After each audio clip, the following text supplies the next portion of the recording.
Hi student. GIT का online class में आप लोग का स्वागत है। और आज की क्लास में हम लोग जानने वाले हैं एमएस एक्सेल के होम टैब के बारे में कि होम टैब में जो ऑप्शन दिए गए हैं उन ऑप्शनों का क्या यूज है और कब किस ऑप्शन का इस्तेमाल करते हैं। वह एक एक करके आज स्टेप बाय स्टेप सीखेंगे, समझेंगे और जानेंगे।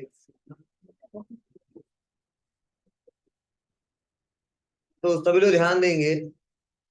देखो, कल हमने आपको होम टैब में फॉर्मेट पेंटर पढ़ा दिए थे। बोलो। और ये बोल्ड डिटेलिंग करना आप लोग पहले से पढ़े हो। आज इस होम टैब में नया जो ऑप्शन दिख रहा है, यहां से लेकर यहां तक पहला ऑप्शन दिख रहा है, वो दिख रहा है ओरिएंटेशन। दिख रहा ना आपको? अब देखो, इस ओरिएंटेशन का इस्तेमाल लोग करते कब? ओरिएंटेशन एक ऐसा ऑप्शन है जिसके सहारे हम लोग टेक्स्ट को रोटेट कर सकते हैं। क्या? टेक्स्ट को रोटेट कर सकते हैं, उसका ओरिएंटेशन चेंज कर सकते हैं। अब कैसे करेंगे, क्या स्टेप है, वो थोड़ा सा ध्यान से सुनना समझना। तो इसके लिए सबसे पहले आप जब आओगे यहाँ पे और जब क्लिक करोगे ओरिएंटेशन पे, तो देखो इतने ओरिएंटेशन दिए गए। ठीक है, इतने ओरिएंटेशन दिए गए हैं। इन ओरिएंटेशन का आप इस्तेमाल कर सकते हो। जैसे यहाँ पे अगर एंगल काउंटर क्लॉकवाइज कर दोगे, इसको सेलेक्ट करके हेडिंग को मान लो, तो कुछ ऐसा ओरिएंटेशन दिखेगा आपको। ठीक है, तो बहुत ही कम ऐसा इस्तेमाल करते हैं जो ऐसा स्टाइलिश अगर मैटर हमको मिल जाए तो। अगर मैं यहाँ पे आ जाता हूँ, कर देता हूँ एंगल क्लॉकवाइज, कुछ ऐसा दिखाई देगा। ठीक है, फिर से यहाँ पे क्लिक कर दिया, रोटेट टेक्स्ट अप, कुछ ऐसा दिखाई देगा। मतलब टेक्स्ट को रोटेट करने के लिए ऑप्शन दिया है। रोटेट टेक्स्ट डाउन, ऐसे दिखाई देगा। और लास्ट है फॉर्मेट सेल अलाइनमेंट। अगर यहाँ पे आएंगे और रोटेट करना चाहते थे, यहाँ से पकड़ के इसको भी रोटेट कर सकते। देखो कितने डिग्री पे करना है, जो छोड़ दोगे उसी से चलेगा। समझ रहा है? तो ऐसा बहुत ही कम लोग इस्तेमाल करते हैं कि हेडिंग को ऐसे स्टाइल दे। ठीक है, कंटेक्स्ट यहाँ पे दिया गया है, राइट टू लेफ्ट भी हो सकता है, कुछ ऐसा दिखेगा। फिर है, ठीक है, तो उतना बेटर नहीं है। आप लोग नॉर्मल बस इस्तेमाल कर देना, फिर से जैसा वैसे आ जाएगा। आ जाएगा। ये दिया इसलिए हम बता दे रहे हैं, कभी कभी जरूरत पड़ जाता है कि ओरिएंटेशन लोग चेंज करते हैं। अब इसमें कुछ ऑप्शन नया हमको पढ़ाना नहीं है। ठीक है, नया ऑप्शन मिलेगा इसमें, तो वो मिलेगा अलाइनमेंट्स में रैप टेक्स्ट। क्या है? Wrap text. और देखो, रैप टेक्स्ट का क्या मतलब है समझिएगा। जब एक ही सेल में मल्टीपल लाइन क्रिएट करना हो, ध्यान से सुनना, जब एक ही सेल में मल्टीपल लाइन क्रिएट करना हो तो वहां पे रैप टेक्स्ट का यूज करते हैं। किसका यूज करते हैं? रैप टेक्स्ट का यूज करते हैं। अब तो ये कैसे? जैसे आप बताओ, ये सेल है ना, इस सेल में हम मैटर लिखेंगे तो लिखता जाएगा, बड़ा होता जाएगा। मतलब जितना बड़ा करेंगे बड़ा जाएगा। और इसमें करेक्टर लिखेगा लेकिन एक ही लाइन में लिखेगा। बोलो, ट्राई कर रहे आप लोग। लेकिन हम सोच रहे हैं इसी सेल में एक और लाइन आ जाए, तो कुछ मैटर यहाँ पे लिखूं, उसी सेल में कुछ मैटर उसके नीचे लिखूं। तो ऐसे कंडीशन में हम लोग तो एमएस वर्ड में बस इंटर दबा रहे थे, ऐसा हो जा रहा था। लेकिन वही एक्सेल में करना चाहते हैं, लाइन को तोड़ने के लिए, मल्टीपल लाइन क्रिएट करने के लिए, तो संभव नहीं है। ठीक है, इसके लिए ऑप्शन दिया है रैप टेक्स्ट। रैप टेक्स्ट कहता है कि जब भी अगर मल्टीपल लाइन क्रिएट करना है किसी सेल में, तो वहां पे रैप टेक्स्ट का इस्तेमाल कर सकते हो। किसका इस्तेमाल कर सकते हो? रैप टेक्स्ट का। अब कैसे करेंगे? अब कब किया जाता है? तो जब बड़ा हेडिंग होता है। क्या? जब हेडिंग आपका बड़ा हो और आपको लग रहा है नहीं कि ज्यादा हेडिंग बड़ा हो जाएगा, उसके बाद वाला जो हेडिंग होगा वो बहुत दूर चला जाएगा, तो हेडिंग बड़ा है तो उसी सेल में हम मल्टीपल लाइन क्रिएट कर दे, कुछ मैटर ऊपर लिख दे और कुछ मैटर नीचे लिख दे, ऐसे कंडीशन में इसका प्रयोग करेंगे। अब कैसे, तो चलो मैं करके दिखाता हूं। इसका शॉर्टकट की भी दिया है, शॉर्टकट की भी हम यूज करके दिखाएंगे आप। इसको हम अलग कहीं समझा दे रहे हैं यहीं पे, दूसरे सीट पे। ये सब लिख दिए, गायत्री ध्यान से सुनना।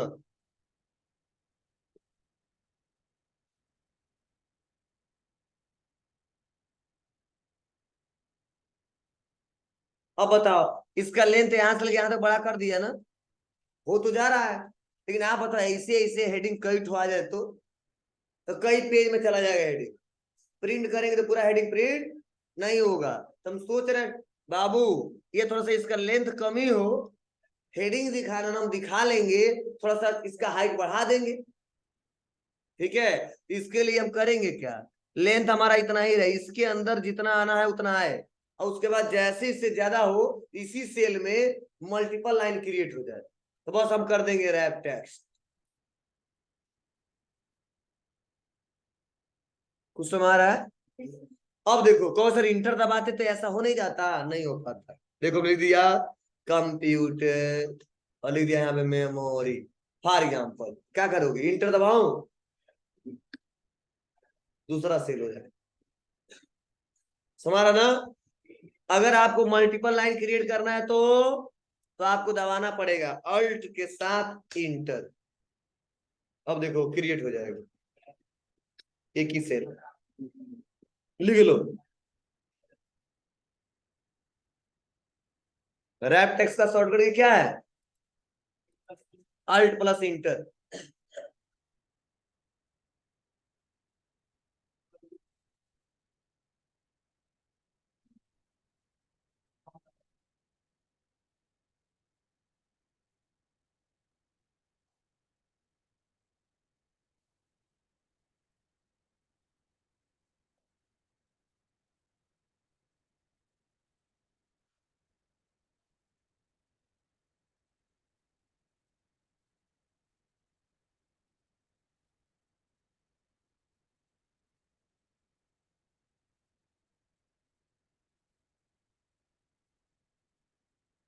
आया समझ में जी, कोई दिक्कत। चलिए अब नेक्स्ट अगला है, वह दिया इसी के नीचे मर्ज एंड सेंटर। लेकिन मर्ज एंड सेंटर में देखो 4 ऑप्शन, अभी तक हम एक ही ऑप्शन सीखे थे। एक है मर्ज एंड सेंटर, दूसरा है मर्ज एंड क्रॉस, तीसरा है मर्ज सेल, और चौथा अनमर्ज सेल। ठीक है, तो चलो इन चारों का क्या यूज है और कहाँ कहाँ पे करेंगे इसको सीखते हैं। इसके लिए भी हम आ जाते हैं दूसरे सीट पे और इसको हम समझा रहे हैं। अब देखो सपोज मान लो हमको यहाँ पे हेडिंग बनाना है, ठीक है, कोई डाटा बनाना हो, जैसे चलो इसको थोड़ा सा सिस्टमेटिक तरीके से कर दे, हटा दो इसको, नहीं जरूरी है अभी, इसको भी हटा दो, नहीं जरूरी है। और सपोज मुझे क्या करना है, स्टूडेंटों का मुझे अटेंडेंस शीट बनाना है।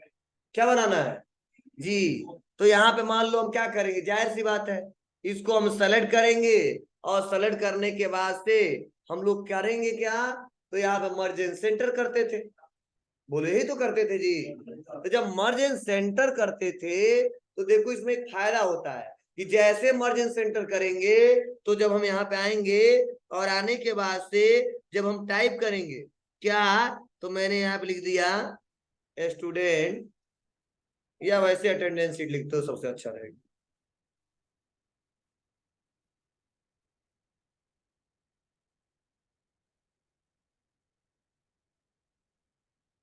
सेलेक्ट किया, बोल्ड किया, साइज को बड़ा कर दिया।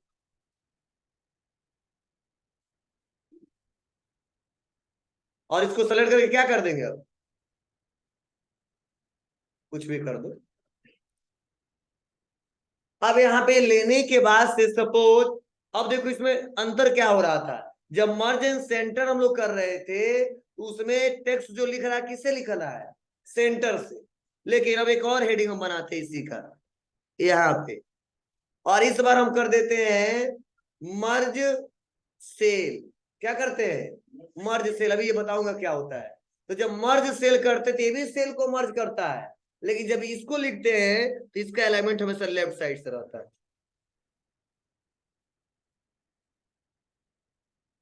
कुछ समझ आया? मतलब ऐसा हेडिंग बनाना है जिसका अलाइनमेंट हमको लेफ्ट से राइट की तरफ लेके जाना है। तो ध्यान रहे वहां पे हमेशा मर्ज सेल का यूज करेंगे, जहां पे सेल मर्ज भी हो जाए, लेकिन जो लिखूं वो कैसे लिखूं, सेंटर में लिखूं। तो उसके लिए क्या करूंगा, मर्ज इन सेंटर। कोई दिक्कत, कर ले जाओगे ना? चलो दोनों में अंतर समाया होगा। उसके बाद अगला है कि मर्ज ए क्रॉस। तो ये बस क्या करता है, लाइन को बस हटाता है।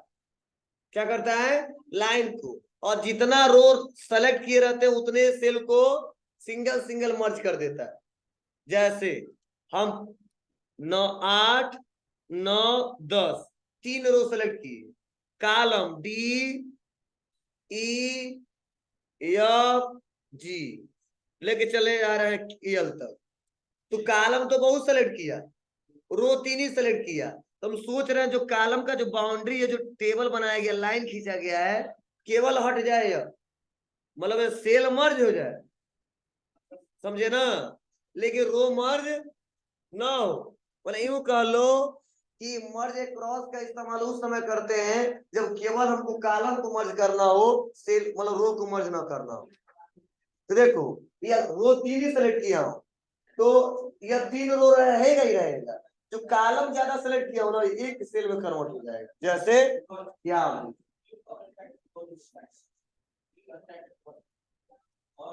ये पहला है, दूसरा है और यह तीसरा है।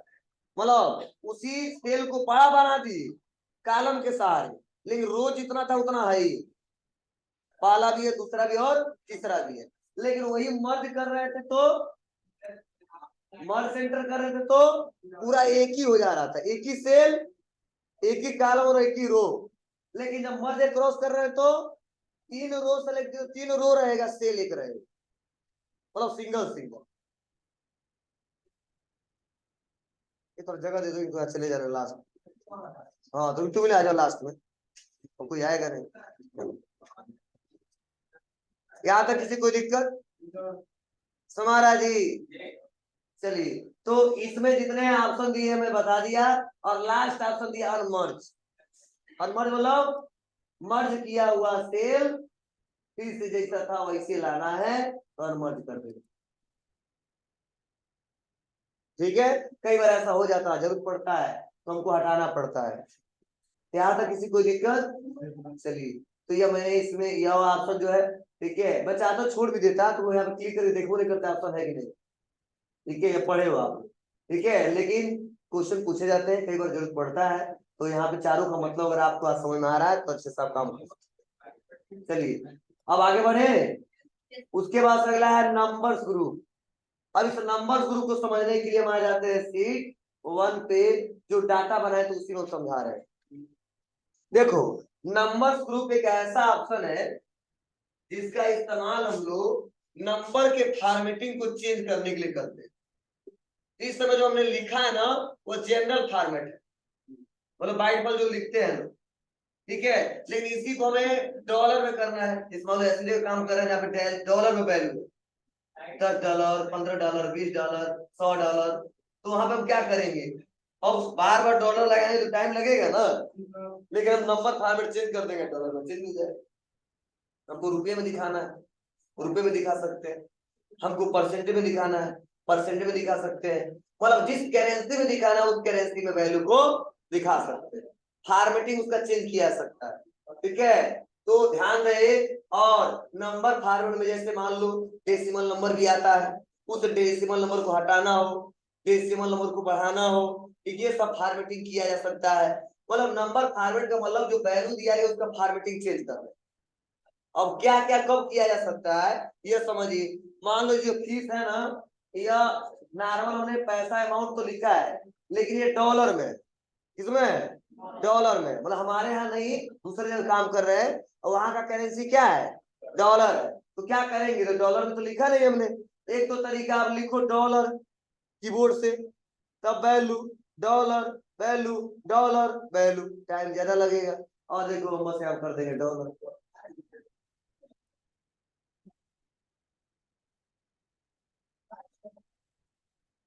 आ गया। चलो अगर मान लो हमको दिखाना है रुपये में, सेलेक्ट करिए। ये रुपया यहाँ बगल में नहीं दिखेगा, ठीक है, नीचे आना पड़ेगा मोर अकाउंटिंग फॉर्मेट। और यहाँ पे जो डॉलर दिख रहा है ना, अब नीचे जब सर्च करो तो रुपया भी मिलेगा, नीचे आना पड़ेगा।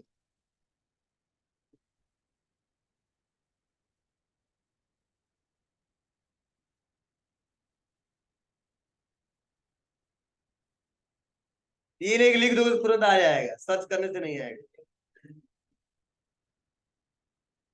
अब को सर बताओ, भारत में इस्तेमाल कर रहे हैं, पहले तो डॉलर आ जा रहा है लेकिन हमारा नहीं आ रहा है क्योंकि सॉफ्टवेयर वहीं का है, समझ रहा ना। ये आप देखो आ गया रुपये में, हिंदी यही लेंगे, ओके ठीक है बाबू। तो मतलब यहाँ पे भी जरूरत नहीं है हमको, लेकिन पढ़ सकता है तो आज ही बता दे रहा हूँ। तो फिर से आप नहीं पूछो सर ये ऐसा आ जाएगा तो कैसे करेंगे, आप लोग कर लेना। अब मान लो रुपया में नहीं, हमको किसमें करना है, परसेंटेज में कर सकते हैं, ठीक है। आपको इसका कोई यूज तो नहीं हमको समझ में आ रहा है, चलो इसका बहुत अच्छा यूज समझ आ रहे हैं। अब इसको मान लो डॉलर लगा है और डॉलर को हटा देना है तो कामा पे क्लिक कर देंगे। किस पे क्लिक कर देंगे, कामा। परसेंटेज है, परसेंटेज को हटाना है तो कामा पे क्लिक कर देंगे, समझ रहा ना। और हम सोच रहे हैं जो डेसिमल नंबर आ गया है इसको हटाना है तो क्या करेंगे, यहाँ पे देखो लिखा गया है डिग्री डेसिमल, क्या लिखा गया है, डिग्री डेसिमल। यहाँ पे डिग्री डेसिमल पे क्लिक करके डिक्रीज कर सकते हैं, कोई दिक्कत। और बढ़ाना है तो इंक्रीज डेसिमल हो जाएगा।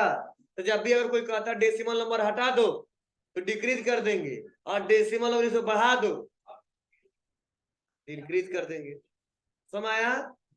चलो अब इसका एक और अच्छा एग्जांपल देता हूं। ये तो लिखने के बाद कर ले रहे हो, और एक मान लो कहीं डाटा बना रहे हो और वहां पे आपको जो लिखना है, जो अमाउंट जो आपको लिखना है, डिस्काउंट का हेडिंग है, मान क्या है, डिस्काउंट। और मुझे लिखना है 4%, 12%, 5%। तो क्या करोगे, लिखोगे 4, कीबोर्ड से दबाओगे 4%, 5, कीबोर्ड से दबाओगे 5%, समझे ना। इतना करने की जरूरत नहीं है हमको, बस इसको पहले डिलीट करो और उस एरिया को सेलेक्ट करो जहां जहां पे दिखाना है, और यहाँ पे कर दो परसेंट पे क्लिक कर दिए। अब लिखूंगा 5, 6, 8, 20, 50, जो भी लेना ले, कुछ हमारा जी। चलो मान लो यहाँ पे जो हमको अमाउंट लिखना है, क्या करना है, अमाउंट वो सब डॉलर में लिखा है, पहले हमको बता दिया जा रहा है। तो हम यहाँ पे आ जाते कर देंगे डॉलर, सेलेक्ट $20, $25। अरे $25 $2500 है, कम नहीं है, ठीक है, ध्यान देना। ठीक है, हम लोग का लगभग $1 बराबर इसमें ₹83 हो गया, ठीक है। तो ध्यान देना। तो आप लोग इसको क्या कर सकते हो, चेक कर सकते हो, कोई दिक्कत। चलो तो ऐसे भी और भी इसके अंदर फॉर्मेटिंग है, तो वो हम लोग काम करते हो सीखेंगे। बस आज हम इंट्रो करा दिए आपको, ध्यान दो बाबू, ऐसा ऐसा इससे किया जा सकता है, ठीक है। अब कुछ और थोड़ा सा फॉर्मेटिंग बताते हैं इसके अंदर आके, यही सब ऑप्शन इसमें दिया है, और वही यहाँ पे जब क्लिक करोगे कोने पे तो वही ऑप्शन यहाँ मिल जाएगा, दिख रहा है ना आपको। ये तो जनरल फॉर्मेट। नंबर फॉर्मेट में कौन सा फॉर्मेट, जैसे मान लो हमको नंबर लिखना है ब्रैकेट में लिखना है तो वो ले सकते हो, करेंसी में इस करेंसी को किस में लिखना है वो ले सकते हो, अकाउंटिंग में फॉर्मेट आप सेट कर सकते हो कौन सा चाहिए, डेट का फॉर्मेटिंग सेट कर सकते हो, टाइम का फॉर्मेट सेट कर सकते हो, परसेंटेज का फॉर्मेट सेट कर सकते हो। मतलब कैसे आपको लिखना है वो जहां जहां पे जरूरत पड़ेगा वैसे लोग इस्तेमाल करते हैं। ऐसे आपको लिखना है 1 डिजिट, ऐसे कैलकुलेशन करने हैं पॉइंट टू पॉइंट, तो टेक्स्ट स्पेशल कैरेक्टर दिए गए हैं, ये क्या है, कैसे यूज करेंगे, हम आगे आपको जब डाटा बनाएंगे तो समझाएंगे। बस आज इंट्रो करा दिए, क्या है जो यहाँ पे सामने दिए उसको मैंने बता दिया। अब चलो उसके बाद से अगला जो दिया है वो दिया स्टाइल्स ग्रुप, और स्टाइल ग्रुप में सबसे पहला दिया है कंडीशनल फॉर्मेटिंग। क्या दिया है? Conditional formatting. तो देखो ये बहुत ही कमाल का फीचर्स है और बहुत ही ज्यादा इस्तेमाल होता है। इसको हटाओ पहले। जैसे मैं अटेंडेंस शीट तैयार करना चाहता हूं, लेकिन मैं कुछ थोड़ा अलग करना चाहता हूं कि जैसे मैं आपका अटेंडेंस चाहूं, जैसे मैं चाहता हूं तो देखते हो ना कि जो प्रेजेंट रहते हैं तो उसका आइकन ग्रीन रहता है, और जो अब्सेंट रहते हैं जैसे क्लिक करते हैं रेड हो जाता है। तो वैसे जब मैं क्या करूं, जिस कंपनी में काम कर रहा हूं, जिस फर्म में काम कर रहा हूं, जिस ऑफिस में काम कर रहा हूं, और जब मैं अपने एम्प्लॉइयों का, या जो हमारे यहाँ किसी स्कूल में काम कर रहे हैं, कॉलेज में काम कर रहे हैं, अपने स्टूडेंटों का जब अटेंडेंस चाहूं, तो जैसे मैं बोलूं रमेश, बोले यस सर, तो चाहूं पी, तो उसका जो पी हो वो ग्रीन में आए। और जैसे मैंने बोला सोहन नहीं है, तो चाहे ए तो अपने आप रेड हो जाए। और जैसे चाहूं मोहन तो छुट्टी लिया है, और जैसे चाहूं यल तो वह येलो में आ जाए। मतलब हम बता देंगे कि प्रेजेंट हो तो ग्रीन में सब आए, अब्सेंट हो तो सब रेड में आए, और अगर लीव लिया तो सब येलो में आए। समझे ना? तो यह नाम जो दिया गया कंडीशनल फॉर्मेटिंग, मतलब कंडीशन के आधार पर जब फॉर्मेटिंग करना होता है तो उसके लिए इस्तेमाल करते हैं कंडीशनल फॉर्मेटिंग। तो समझे? मतलब मैं बोल दिया अगर मोहन हो तो उसका कलर रेड होना चाहिए, अगर मोहन ना हो तो नॉर्मल जैसे लिखता है वैसे आए। समझे? जैसे मान लो सपोज हम दुकान चला रहे और कुछ ऐसे कस्टमर हैं जो बहुत झेलाते हैं, पैसा देते नहीं है, तो ठीक है, तो उसको हमने मार्क लगा दिया कि जितने रमेश आएगा ना, तो जैसे उसका नाम लिखू रमेश तो उसका कलर हो जाए रेड, मतलब हाई अलर्ट पे है, मतलब बकाया इसका ज्यादा है। ठीक है, क्या बाबू हम नहीं बकाया देंगे तुमको। ठीक है, और जैसे लिखो सुरेश तो ग्रीन पे आ जाए, तो कहेंगे हमारा कस्टमर अच्छा है, कोई बात नहीं, ये बकाया मांगेगा ना तो दे देना 2-4 रुपए। ठीक है, और जितने का मांग रहा दे देना, वो पैसा दे देता है। यह किया जा सकता है, मतलब डिफाल्टरों का लिस्ट हम छांट सकते हैं, नाम दे देंगे, हर महीने उनको परेशान कर देता है, उसका कलर अलग होगा। ग्रीन जोन देख रहे थे ना, रेड जोन, वो किसके हिसाब से सेट था? वैल्यू के हिसाब से, मतलब जहां पे वायरस ज्यादा वो रेड कलर में आ जाता था, जहां पे कम ग्रीन कलर में आ जाता था। वो किस पे सेट था? वैल्यू पे। वो हम भी कर सकते हैं, किससे? इससे। तो ये कंडीशनल फॉर्मेटिंग बहुत कमाल का फीचर्स है, 2 दिन लगेगा इसको। ठीक है, ध्यान देना, मतलब इसमें ज्यादा टाइम लगेगा। तो आज हम बस अटेंडेंस वाला आपको बता दे रहे हैं और कल खत्म हो जाएगा। ठीक है, ऑप्शन इसमें ज्यादा दिए हैं। तो चलिए इसको हम करके दिखाते हैं आपको। तो सबसे पहले हमने एक सीरियल नंबर दे दिया यहाँ पे, सीरियल नंबर, और हम कॉपी पेस्ट कर लेते हैं वहां से डाटा, क्योंकि मान लो ये जरूरी है हमारा। बोलो, नाम तो होना ही चाहिए ना, तो हम यह सब रख लेते हैं, यह बस, ज्यादा नहीं, यह वाला चाहिए भी रख लो इतना। कॉपी, दूसरे सीट पे आके क्या करेंगे, पेस्ट कर देंगे, सेलेक्ट करके डबल क्लिक और सेलेक्ट करके इसको एडजस्ट कर लेते हैं इधर। ठीक है, और सेलेक्ट करके क्या किया हमने, बॉर्डर लगा दिया। मतलब बनाते तो टाइम ज्यादा लगता, और यहाँ पे अटेंडेंस का अपडेट चाह रहे हैं 1-2, हमको क्या हो गया, 1 और 2 दोनों को सेलेक्ट कर लेंगे,